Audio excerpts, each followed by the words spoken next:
पहला प्रश्न, हमें इसमें ये याद रखना है कि त्रिभुज के तीनों कोणों का योग 180 होता है। ये वाली लाइन मस्ट बी इम्पोर्टेंट, इसको आपको हमेशा याद रखना है।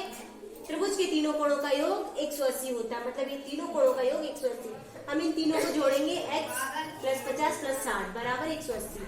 फिर इन दोनों को जोड़ देंगे, 6 5 11 110 हो जाएगा। तो x बराबर, इसको इधर लाके माइनस कर देंगे, तो 180 से 110 घटाएंगे तो 70 आ जाएगा। तो x कितना आ गया हमारा 70। दूसरे वाले प्रश्न में हमें ये चित्र बना हुआ है और x लिखा है, 30 लिखा है। तो ये चित्र का क्या मतलब होता है? समकोण। क्या होता? समकोण मतलब 90 डिग्री। तो त्रिभुज के तीनों कोणों का योग 180 होता है। ये हमें सभी में लिखना है कि तीनों कोणों को हम जोड़ देंगे, x + 30 + 90 = 180। इन दोनों को हम जोड़ देंगे, x = 180 - 120। 180 से 120 माइनस करेंगे 60 आएगा। तो x कितना आ गया? 60 डिग्री। हमारा x का मान आ गया 60 डिग्री। अगले प्रश्न में हमें 30 दिया है, 110 और x। त्रिभुज के तीनों कोणों का योग 180 होता है। ये लाइन हमें हर सवाल में लिखना है। फिर हम तीनों को जोड़ देंगे, 30 + x + 110 बराबर 180। फिर हम इन दोनों को जोड़ेंगे, 140।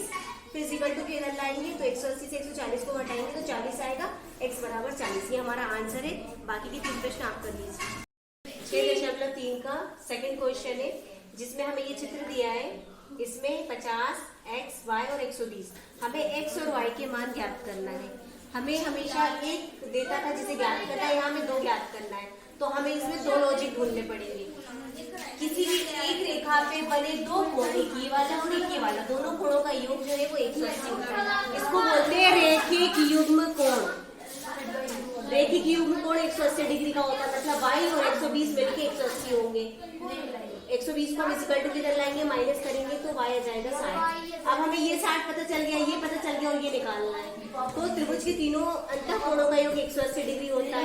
हम तीनों को जोड़ देंगे, बराबर 180। 50 और 60 को जोड़ेंगे, 110। 110 को इक्वल टू किधर लाएंगे, 180 से घटाएंगे तो x आ जाएगा 70। तो हमारा x आ गया 70 और y आ गया 60। इस प्रकार से हमने x और y के मान ज्ञात किए।